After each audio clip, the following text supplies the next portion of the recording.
Hello everyone, great to have you on the channel here of Meteomark Weather. We're talking about the tropics, Ernesto in particular, that's going to be moving the rest of the way through the Northeast Caribbean islands here. We'll be looking at the impacts to see where this storm will be headed. Is the U.S. East Coast and Southeast Canada still in play here? We'll be looking at that possibility with the model trends, as well as a bigger system come the third week of August that we'll be watching here out in the Cape Verde Islands. We're going to get into all the details with all your weather and the tropics. Let's get into it. So if we take a look at Ernesto here, it is looking much better organized than it did a day or two ago. This big ball of convection, you can see the center right in here, right around the Virgin Islands. You have the British Virgin Islands to the north, and then Puerto Rico here to the west. Yeah, this system is going to be spreading a lot of rain, wind, and intensifying into a major hurricane in the western Atlantic here and spreading waves and rip currents up and down North America as well. And look at the structure of this storm. We'll just zoom in and go all the way around. This is quite an organized storm at this point. All right, so here is Ernesto on the European model, and we'll be flipping it over to the GFS and our hurricane model momentarily here. But here it is. A much bigger storm than the last couple days, and this thing is really starting to come together.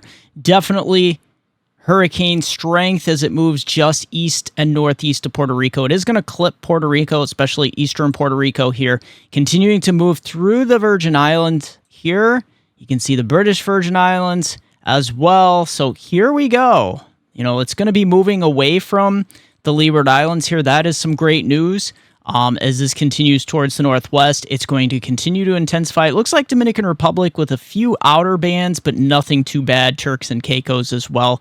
This thing's going to really start to round the bend of our high-pressure system here to the east, anchored right over the Azores. And then we have another high pressure, and there is our front, our trough, that's helping to steer this thing towards the north. Now, the European model continues to be very optimistic with the exception for Bermuda. Although this run would take it just to the east, the worst of it, just to the east of Bermuda. So look at that. Our latest European run is taking it on the eastern end of the envelope.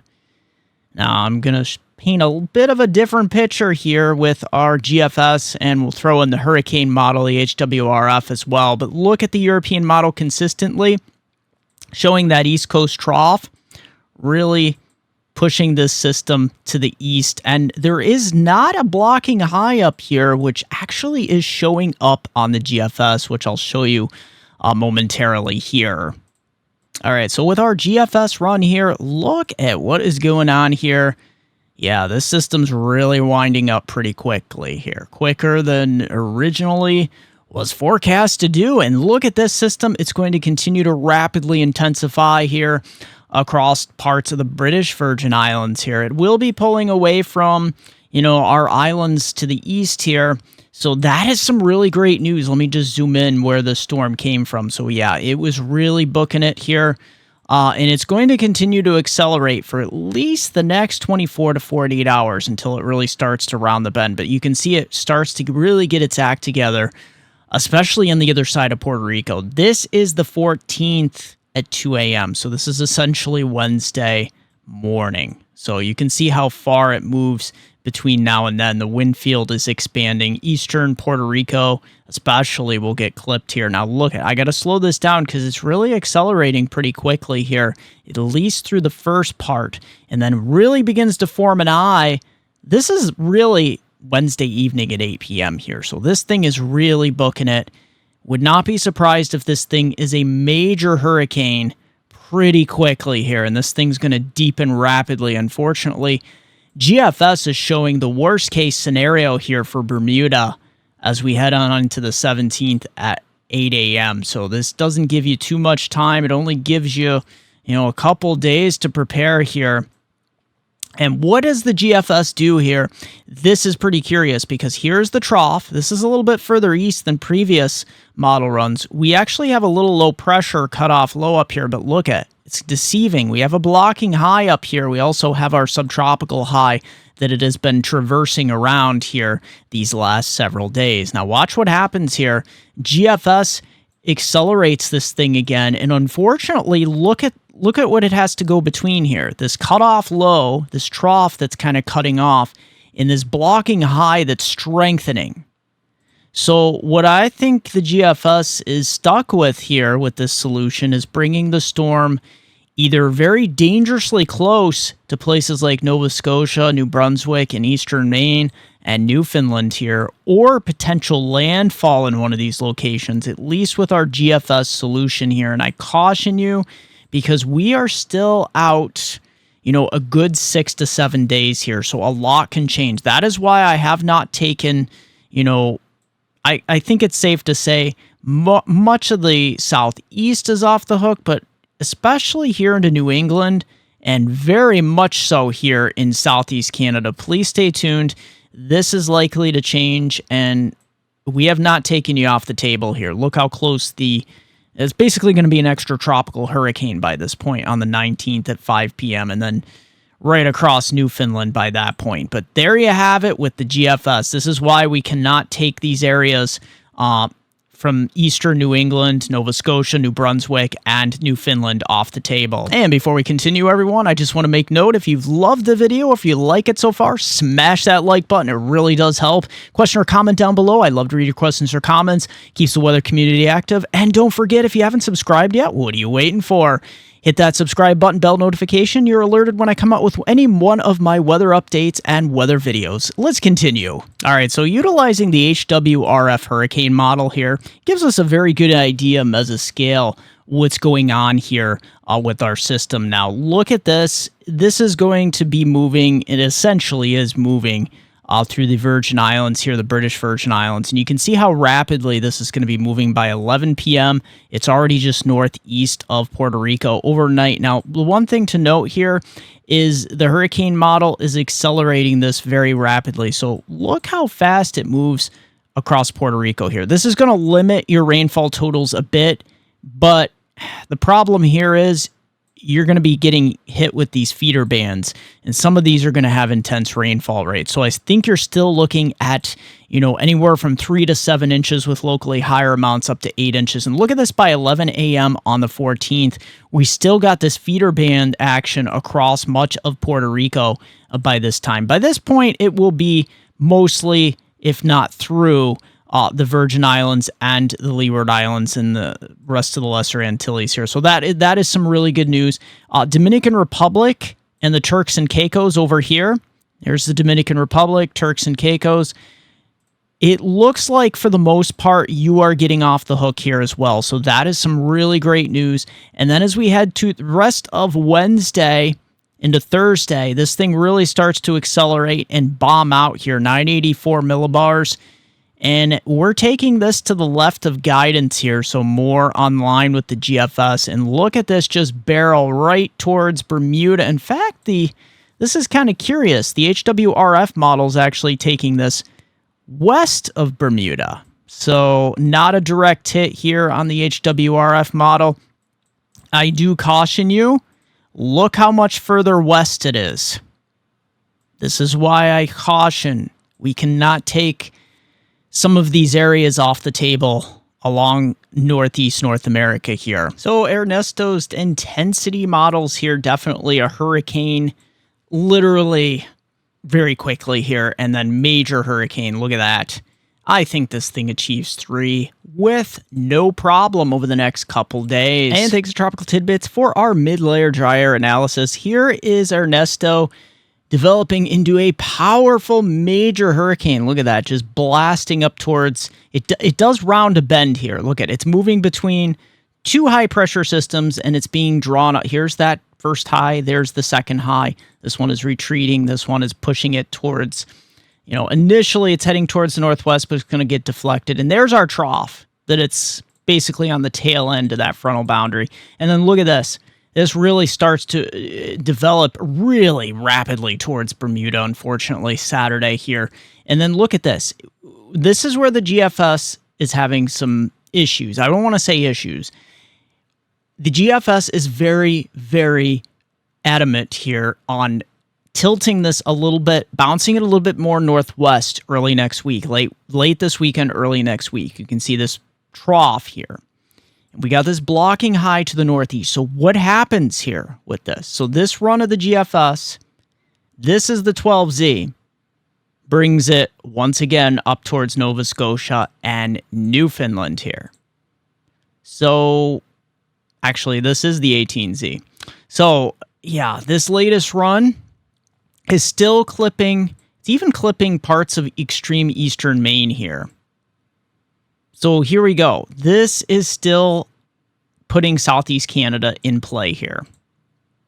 As we go with the European run here, there it is, moving away from Puerto Rico and the Virgin Islands as we continue on into Wednesday and Thursday here. Look at that, developing rapidly.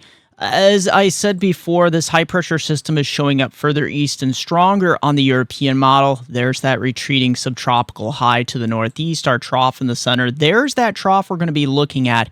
Let's see what the European is doing with this, with the latest run. So there it is. European is continuing to take this further towards the northeast, literally just bypassing Southeast Canada there because it keeps this East Coast trough more progressive and faster moving.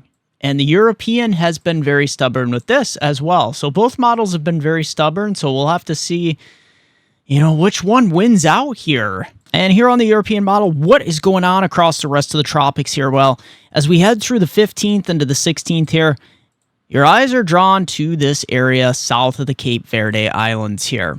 Now, we also got a little wave moving through Jamaica, the Cayman Islands over here. And these won't really amount to too much other than a few gusty showers. Not too much rain until we get towards the 18th. Look at this system towards Jamaica. That's going to continue westward towards Central America.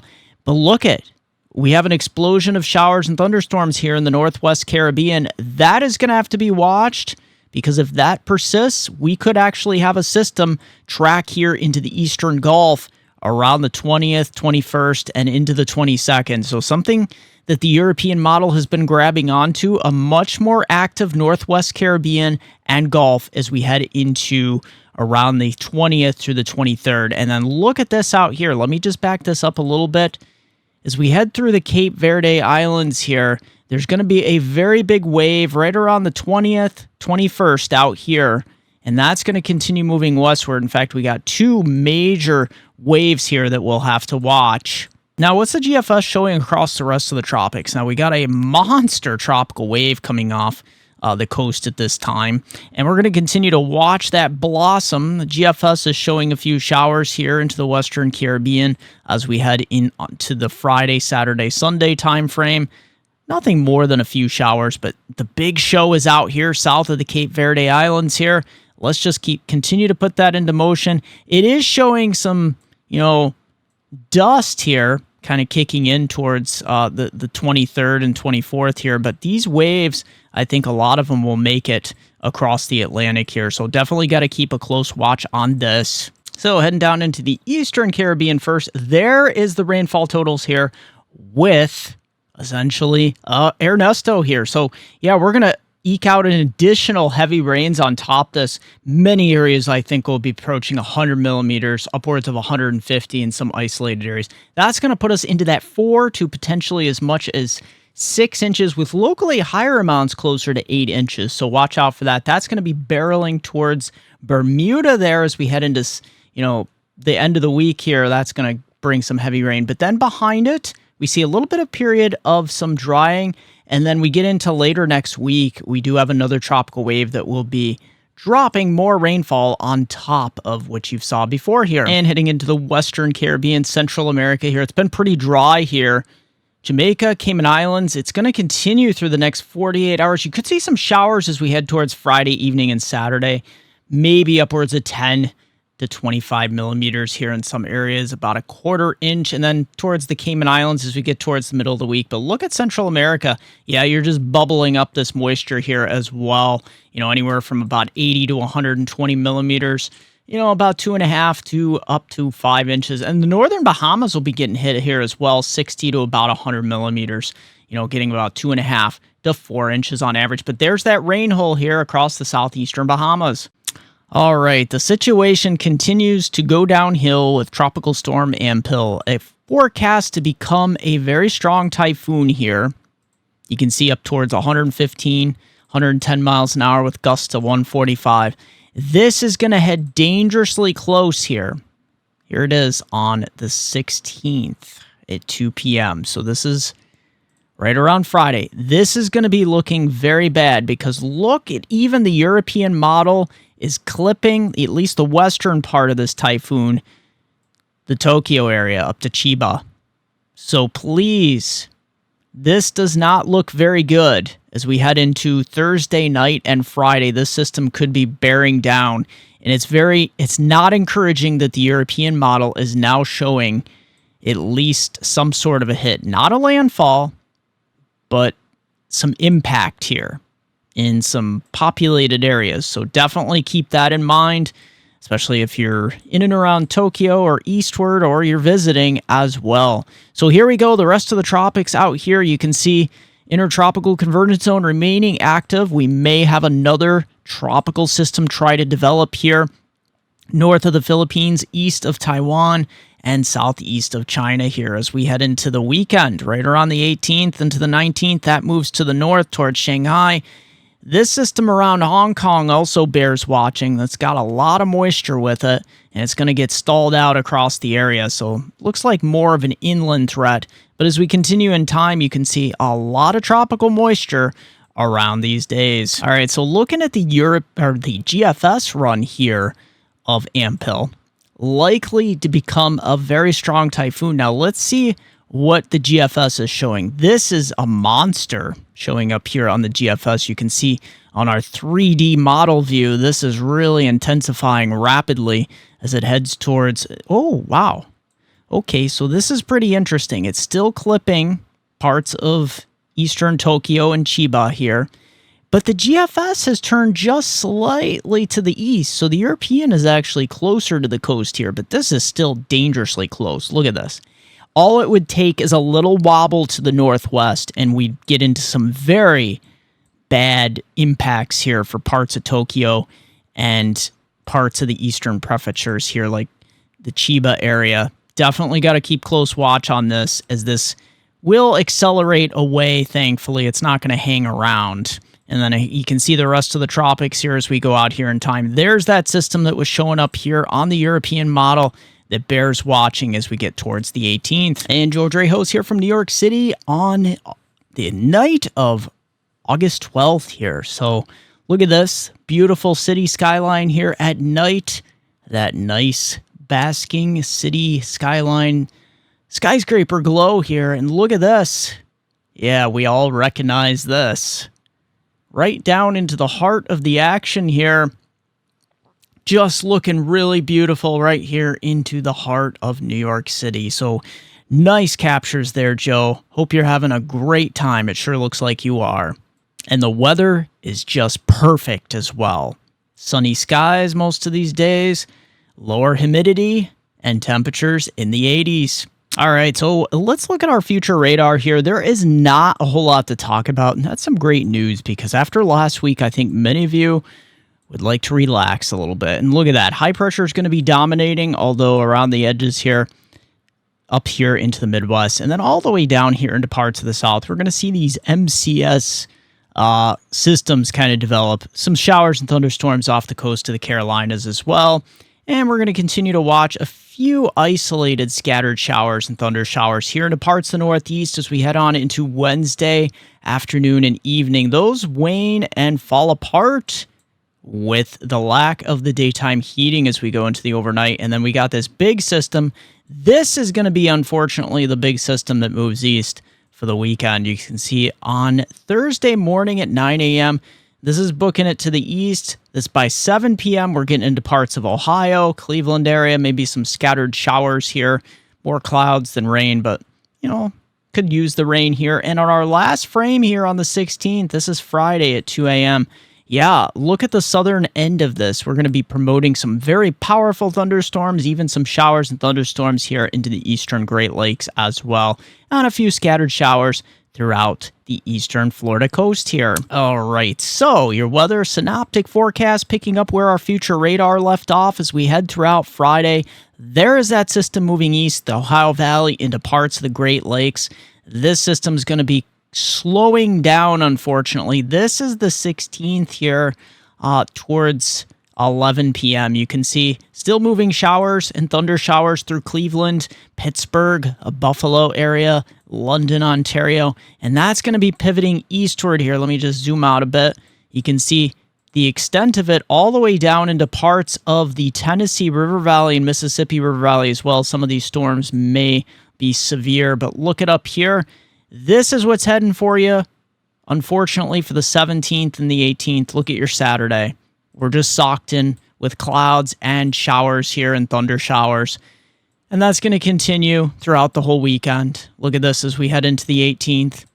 It is literally an upper level low here that's just going to cut off and get stuck across the Northeast. And it's actually including the Ohio Valley now. So you were originally going to eke out at least 3/4 of a good weekend here in the Ohio Valley. Doesn't look like that's going to happen. And then until about, say Monday here. Even Monday, actually, look at this. It just fills everything in from Florida all the way to Maine and even southern Ontario and Quebec here. We're just going to be socked in with this moisture. Let me just zoom out so you can see that. So very inclement weather. And we're going to have waves of low pressure ride up along it here. Unfortunately, North Carolina, we're going to include you into these waves of low pressure as we head into Tuesday and Wednesday of next week. And it's very stubborn to move out. You can see by about the time of the 23rd, we finally start to move this big upper level low trough out. But look what's waiting in the wings here. A potential for another one. Precipitation amounts here on our European run. You can see things are toning down a bit here in the southeast as we head through the rest of the week here.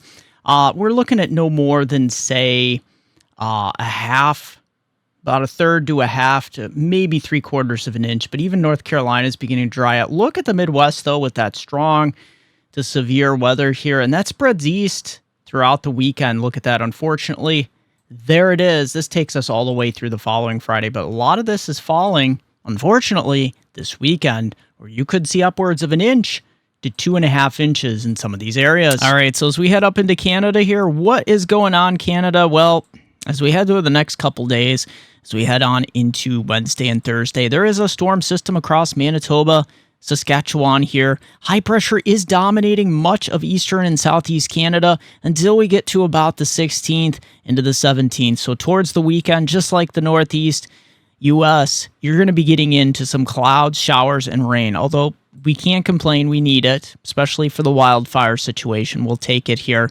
And we got a few showers over towards Saskatchewan, Manitoba, these areas. But look at southeast Canada. This is where you're going to pick up some very measurable rains as we head through the 18th, Sunday into Monday. Look at this train of moisture just heading up through the Canadian Maritimes here. So this is got to be watching this system as well, because the GFS is actually still threatening Nova Scotia and Newfoundland here.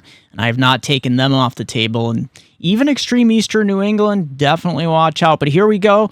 That system moving out with high pressure building in much of next week. But look at where we get active. Manitoba out here. We could be looking at a strong storm system with damaging wind, large hail, and potential for some isolated tornadoes. Any rain for Canada here? Well, initially it doesn't look like it. We do get some rain here across parts of the central provinces. But then as we head towards, say, late weekend, look at into early next week. Look at this. Not just here in southeast Canada. Look at this from southern Ontario, Quebec, all the way portions of New Brunswick, these areas. We're also going to be looking at heavy rain moving northeast in parts of the western provinces here. Look at this. So some areas could be getting 60 to as much as 100 millimeters. That's going to put us up for 2.5, close to 4.5 inches. And before we continue, don't go anywhere. I got plenty more weather for you.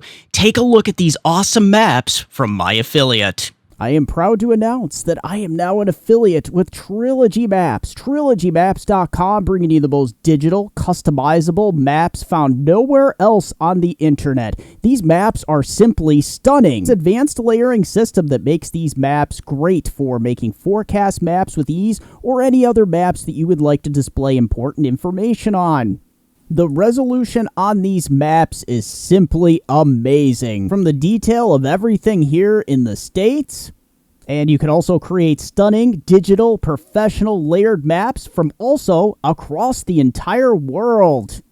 And don't forget, in checkout, the discount code option, use my code, MediaMark, hit apply, and you will get 20% off your order. So if you want the most professional, customizable, and affordable weather maps found nowhere else on the internet, look no further than TrilogyMaps.com. Link in the description down below along with your discount code. All right, so our temperatures as we head through the rest of the week here, we're just boiling across the southern plains, Gulf Coast states. Look at that, upper 90s and 100s for some areas.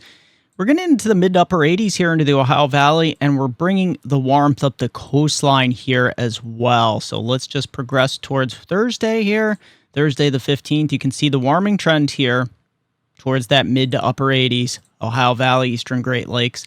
And then look at this. We got that cold pool of air kicking in with that upper level low. Watch this for Saturday.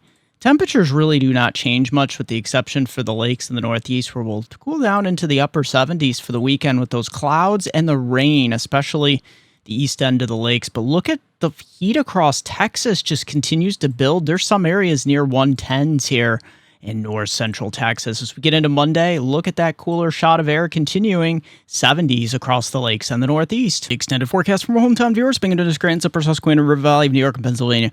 Yeah, we're going to have a few, sunny skies here, days of sun actually. Wednesday into Thursday, we have a chance. It's only a 20% chance in the afternoon of a chance of a shower, up towards the mid 80s by Friday, mid 80s. And then look at this. Unfortunately, as you know, in the southern tier and northeast Pennsylvania. Yeah, this is what we get for the weekend. Garbage. Saturday, rain and thunderstorms pretty much most of the day, as well as Sunday. We're going to be looking at upwards of a half to 3/4 of an inch total with locally higher amounts. As always, thank you for joining me for this edition of MediaMark's Weather. Also, don't forget to join me on Facebook at MediaMark, also Weather Northeastern, also Twitter at Weather Eastern. Don't forget it's MediaMark.com, and don't forget, if you want to send me a coffee, there is a link, Super Thanks. You can smash that Super Thanks button or my PayPal link in the description down below. You can buy me a cup of coffee. Thanks, everyone. Share that video. Subscribe if you haven't. Smash that like button.